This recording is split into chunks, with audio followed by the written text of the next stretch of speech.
Sama Menko Polhukam yang baru saja hari ini Kamis 1 Februari bertemu dengan Presiden Jokowi untuk memberikan surat mengundurkan diri karena Prof. Mahfud sebagai salah satu calon wakil presiden nomor 03. Prof. Mahfud, apakah mundurnya Prof. Mahfud ini juga ingin menambah atau paling tidak jadi branding yang cukup berbeda? 01 perubahan, 02 keberlanjutan, 03 ini punya apa ya? Mungkin apakah ini juga bisa menambah brand kampanyenya Mas Ganjar dan Prof. Mahfud? Saya terus terang tidak percaya tuh pada branding atau positioning keberlanjutan gitu. Kenapa, Prof? Karena tidak mungkin keberlanjutan tuh mutlak berlanjut, pasti ada perubahan. Saya juga tidak percaya pada positioning perubahan, karena tidak mungkin mengubah itu tanpa melanjutkan. Sehingga kalau itu bagi saya cuma ya branding-branding yang bagi orang ini, masa perubahan lalu ini putus, kan tidak mungkin kan. Tapi mesti melanjutkan juga. Masa melanjutkan membabi buta, kan harus ada perubahan. Nah, perubahan itu bagi saya melanjutkan sambil mengubah, itulah perbaikan. Nah, itu sebenarnya kalau di dalam ilmu agama itu hukum kaidah hukum Islam itu sudah ada itu dalilnya, al muhafadzatu alal qadimis sholih wal ahdu bil jadidil aslah. Lanjutkan tuh yang lama yang bagus, tapi kalau ada yang baru yang lebih bagus diubah agar menjadi lebih bagus. Itu dalil yang standar. Kalau di dalam pesantren itu sejak kecil udah diajari dalil-dalil gitu, sehingga mengubah apa? Mengubah itu yang melanjutkan, sambil perbaiki, kan tidak mungkin. Karena paslon nomor 3 ini Prof. Mahfud dianggap yang paling nggak jelas. Iya, tidak apa-apa. Justru tadi dalam surat saya kan kami akan melanjutkan estafet kepemimpinan dan agenda-agenda presiden yang perlu dilanjutkan. Gitu aja.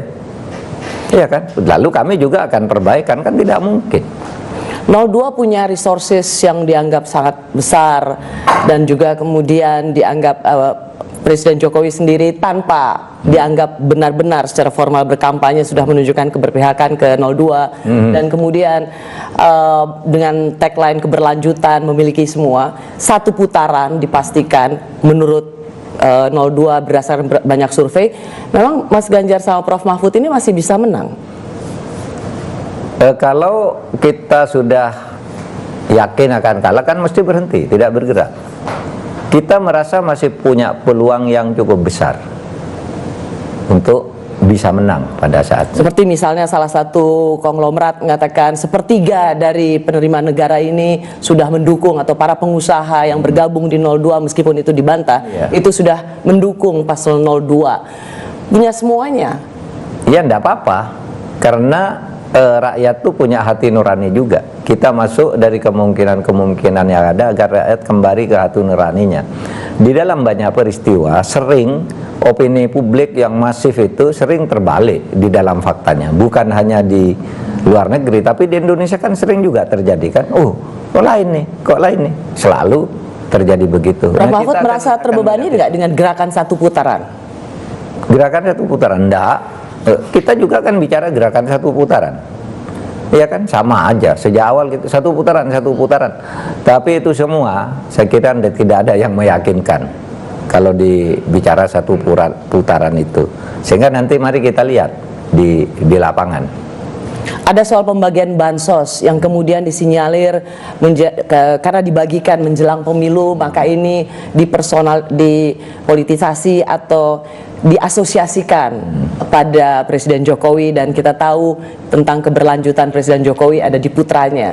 Pembagian bansos ini apakah juga menurut Prof. Mahfud bagian dari untuk gerakan satu putaran memenangkan paslon 02? Ya mungkin ya, karena misalnya ada menteri yang terang-terangan begini, ini bansos loh dari Pak Jokowi gitu, ini bansos dari Pak Jokowi. Pak Jokowi itu ayahnya Gibran loh, calon wakil presiden. Itu ada menteri yang begitu kan, terang-terangan kampanye. Yang menurut saya itu sama sekali tidak etis. Oleh sebab itu saya selalu mengatakan bansos itu bukan bantuan dari orang, bukan bantuan dari pejabat, itu negara. Undang-Undang Dasar 45 bab tentang ekonomi dan kesejahteraan sosial itu sudah memerintahkan kok itu. Jadi siapapun presidennya itu tetap akan jalan, tidak boleh dipolitisasi seperti itu. Nah, hal seperti itu kita beritahukan kepada rakyat, gitu, semaksimal atau sebanyak mungkin. Kita beritahu rakyat harus tahu itu. Seberapa besar rakyat bisa tahu nanti akan dibuktikan pada saat pencoblosan. Paslon 01 Mas Anies Baswedan mengatakan juga pada awak media hari ini betapa di lapangan ketika mereka kampanye itu mengalami intimidasi. Misalnya hal yang cukup sering, listrik mati karena kemudian disebutkan PLN mati bergilir, lalu surat izin yang kemudian dibatalkan sepihak, bus yang kemudian tidak tiba-tiba dikatakan sudah tidak bisa diorder lagi. Apakah Pak Mahfud selama waktu kampanye kemarin masih Menko Polhukam itu punya pengalaman yang sama? Baru 2 hari lalu saya di Riau, hari Senin saya di Riau, itu di gedung di GOR gitu yang luas itu. Orang sudah kumpul jam 11, saya baru sampai di sana jam 2. Mereka di sana kepanasan. AC-nya mati, listriknya mati. Kalau AC-nya dihidupkan, listrik mati gitu di ruang itu. Jadi tinggal pilih mau dingin. Iya, banyak orang yang bersemburat keluar juga. Lebih baik kalau nunggu bisa mati di dalam gitu. Itu yang cerita kepada saya ketua panitianya. Pak, ini saya sudah telepon agar daya listriknya tolong dijaga. Kok baru sekarang terjadi seperti itu? Terjadi di Riau. Tapi kalau kita mau menuduh itu yang melakukan PLN juga ada punya bukti juga kan. Sama dengan saya memberi kuliah umum di sebuah kampus, di situ ada 71 bendera saya di jalan itu menuju itu. Hilang. Sebelum saya sampai itu bendera semua hilang, spanduk hilang, 71 di Banten. Lalu orang melapor panitianya, Pak ini hilang. Kita mau nuduh siapa coba? Kan tidak bisa nuduh, tapi orang udah tahu ini yang melakukan si ini gitu. Tapi kalau dikatakan lalu ditangkap, apa buktinya? Kamu menyebarkan berita bohong, kan begitu kan?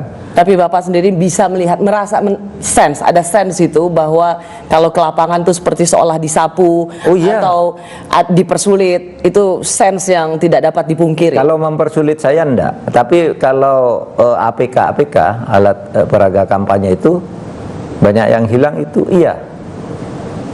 Sampai sekarang gitu. Tapi kalau ditanya siapa yang melakukan, ada yang bilang itu masyarakat, ada yang bilang, tapi kan mestinya kok yang satu tidak hilang apa ada masyarakat ada masyarakat yang merusak juga gitu. Kok yang satu selalu hilang, yang satu ini selalu aman gitu.